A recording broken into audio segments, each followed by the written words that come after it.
روایت میں ہے کہ یمن میں ایک قبیلہ آباد تھا جس کا سردار حاتم طائی تھا۔ اب حاتم طائی کی ثقافت سے دنیا کا کون سا آدمی ہے جو ناواقف ہے؟ رسول اللہ صلی اللہ علیہ وآلہ وسلم کے زمانے میں کچھ لوگ جب قید ہو کر آئے اور آپ علیہ السلام کو یہ پتہ چلا کہ ان قیدیوں میں حاتم طائی کے قبیلے کی ایک خاتون بھی ہیں، تو حضور پاک صلی اللہ علیہ وآلہ وسلم نے ارشاد فرمایا کہ خاتون کو رہا کر دیا جائے۔ خاتون کو جب رہائی کی خوشخبری سنائی گئی تو اس نے یہ کہہ کر آزاد ہونے سے انکار کر دیا کہ میرے ساتھ قبیلے کے دوسرے افراد بھی ہیں۔ آپ علیہ السلام نے پورے قبیلے کو آزاد فرما دیا اور مال غنیمت بھی واپس کر دیا، اور نہ صرف اپنی طرف سے انعام و اکرام سے نوازا بلکہ بنفس نفیس سرحد تک چھوڑنے کے لیے تشریف لے گئے۔ حاتم طائی کی سخاوت کے ضمن میں ایک قصہ بیان کیا جاتا ہے کہ روم کے بادشاہ کی دربار میں ایک دن حاتم طائی کی سخاوت کا تذکرہ تھا۔ ایک شخص نے بتایا کہ حاتم طائی کے پاس ایک بہترین عمدہ نسل کا گھوڑا ہے جو ہوا کی رفتار سے دوڑتا ہے۔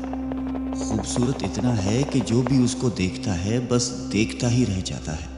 حاتم طائی اور اس کے گھوڑے کی تعریف سن کر بادشاہ بولا کہ جب تک کسی آدمی کو آزمایا نہ جائے اس وقت تک اس کے بارے میں کوئی رائے قائم کرنا عقل اور شعور کے خلاف ہے۔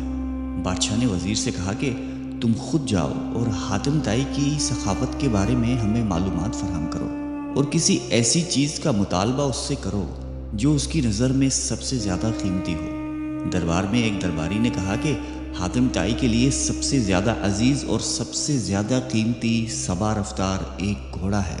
بادشاہ کو درباری کی یہ بات پسند آئی اور اس نے وزیر سے کہا کہ تم خود حاتم طائی کے پاس جاؤ اور اس سے وہ گھوڑا مانگ لاؤ۔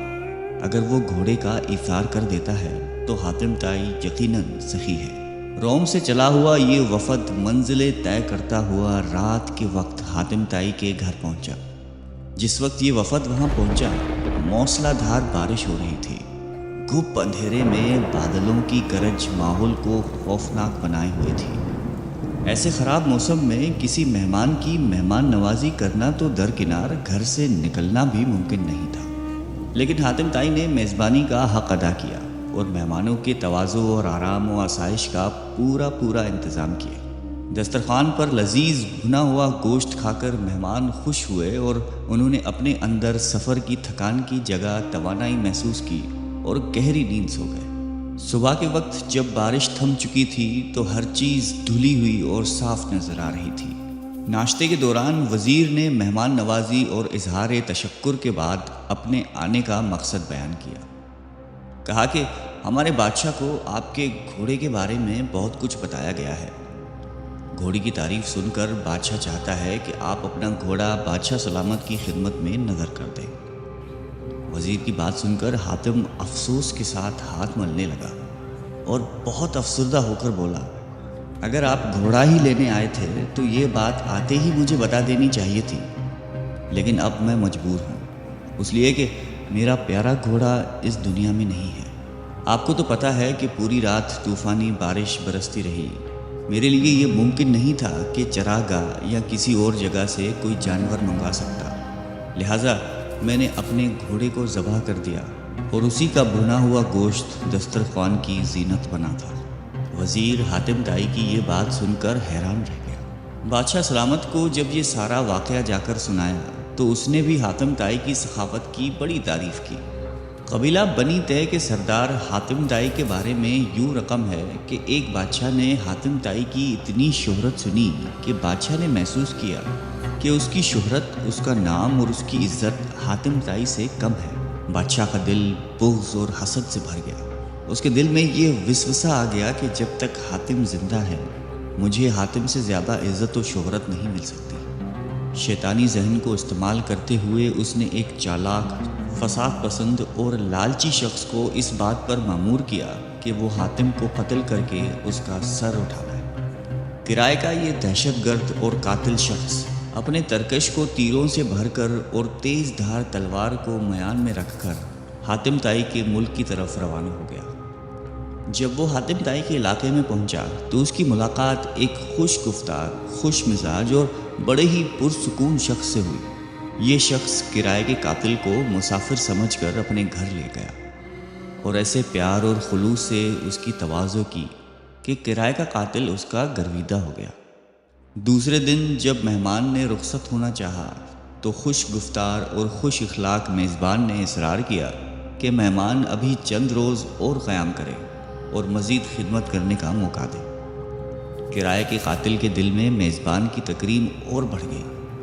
اس نے کہا کہ مجھے ایک ضروری کام درپیش ہے، اس لیے میں زیادہ دن نہیں ٹھہر سکتا۔ میزبان نے کہا کہ آپ وہ کام مجھے بتا دیں، شاید میں آپ کی کچھ مدد کر سکوں۔ کرائے کے قاتل نے رازداری سے کہا کہ بادشاہ نے مجھے حاتم طائی کو قتل کرنے کا حکم دیا ہے، اس کے سر پر بڑا انعام مقرر کر دیا ہے۔ اگر آپ حاتم طائی کو جانتے ہیں تو مجھے اس کا پتہ بتا دیں۔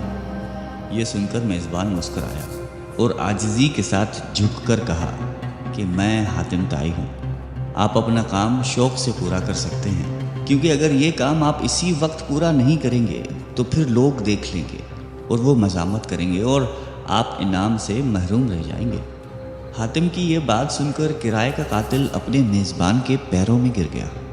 اس نے اپنی تلوار اور تیروں سے بھرا ہوا ترکش پھینک دیا اور کہا کہ ایسے معزز سردار کے جسم پر پھول مارنا بھی گناہ عظیم ہے۔ سخاوت کے بارے میں ایک مجلس میں حضور قلندر بابا اولیاء رحمۃ اللہ علیہ نے فرمایا کہ ایک شخص حضور صلی اللہ علیہ وآلہ وسلم کی خدمت اقدس میں حاضر ہوا اور اس نے عرض کیا کہ یا رسول اللہ، مجھے شہد چاہیے۔ آپ علیہ السلام نے فرمایا کہ عثمان کے پاس چلے جاؤ۔ جب یہ شخص حضرت عثمان رضی اللہ تعالیٰ عنہ کی خدمت میں پہنچا تو وہاں بہت سارے اونٹ بیٹھے ہوئے تھے اور گیہوں کی بوریاں لادی جا رہی تھیں۔ اس شخص نے دیکھا کہ ایک بوری کا منہ کھل گیا اور اس میں سے چند کلو گیہوں زمین پر گر گئی۔ حضرت عثمان رضی اللہ تعالیٰ عنہ نے جب یہ دیکھا تو انہوں نے اپنے ملازم سے باس پرس کی اور اس کو ڈانٹا ٹپٹا کہ یہ گیہوں زمین پر کیوں گرا ہے۔ آنے والے شخص نے یہ دیکھ کر واپسی کا فیصلہ کیا اور پھر آپ علیہ السلام کی خدمت میں حاضر ہوئے اور فرمایا کہ یا رسول اللہ، مجھے شہد چاہیے۔ حضور اقدس صلی اللہ علیہ وآلہ وسلم نے پھر یہی ارشاد فرمایا کہ عثمان کے پاس چلے جاؤ۔ سوالی شخص نے ساری کارگزاری بتائی۔ آپ علیہ السلام نے پھر بھی فرمایا کہ عثمان کے پاس چلے جاؤ۔ یہ شخص دوبارہ حضرت عثمان غنی رضی اللہ تعالیٰ عنہ کی خدمت میں حاضر ہوا اور ان کے ملازم سے شہد مانگی۔ ملازم نے حضرت عثمان رضی اللہ تعالیٰ عنہ سے کہا کہ اس آدمی کو شہد چاہیے۔ حضرت عثمان غنی نے فرمایا کہ اسے شہد دے دو۔ ملازم نے برتن مانگا۔ آنے والے شخص نے کہا کہ میرے پاس تو برتن نہیں ہے۔ ملازم نے پھر حضرت عثمان غنی رضی اللہ تعالیٰ عنہ سے عرض کیا کہ حضور، اس کے پاس تو شہد لینے کے لیے برتن ہی نہیں ہے۔ حضرت عثمان غنی نے فرمایا کہ شہد کا کپا اٹھا دو۔ آنے والے شخص نے کہا کہ میں کمزور آدمی ہوں، اتنا زیادہ وزن تو اٹھا نہیں سکتا۔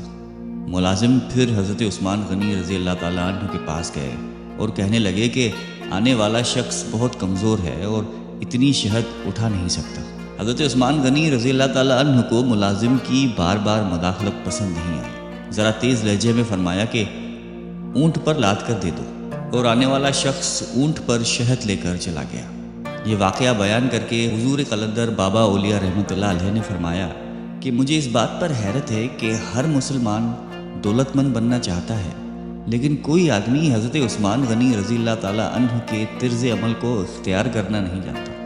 یہ پیغمبرانہ اوصاف اور طرز فکر جب بندے کے اندر متحرک ہو جاتے ہیں تو وہ دیکھ لیتا ہے کہ کوئی شے براہ راست موجود نہیں، ہر چیز کا وجود اللہ کی حاکمیت پر ہے، سارے جہانوں کا بادشاہ اللہ ہی ہے۔ انسان زندگی میں جس چیز کو حاصل کرنا چاہتا ہے تو ضروری یہ ہے کہ اس چیز سے متعلقہ لوگوں کی صحبت اختیار کی جائے، مگر ہم شیطان کی قربت کے کوگر ہیں تو شیطان کے اوصاف پسند کرتے ہیں، اور اگر ہم رحمان سے قریب ہونا چاہتے ہیں تو رحمان کی صفات اختیار کرنی ہوں گی۔ اگر آپ بھی اللہ تعالیٰ کی قربت اختیار کر کے کائنات میں ممتاز ہونا چاہتے ہیں تو اللہ کی مخلوق کی خدمت کیجیے۔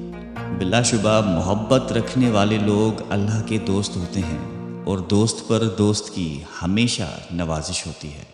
اللہ تعالیٰ آپ کو اور مجھے سخاوت کی صفات عطا فرمائے، آمین۔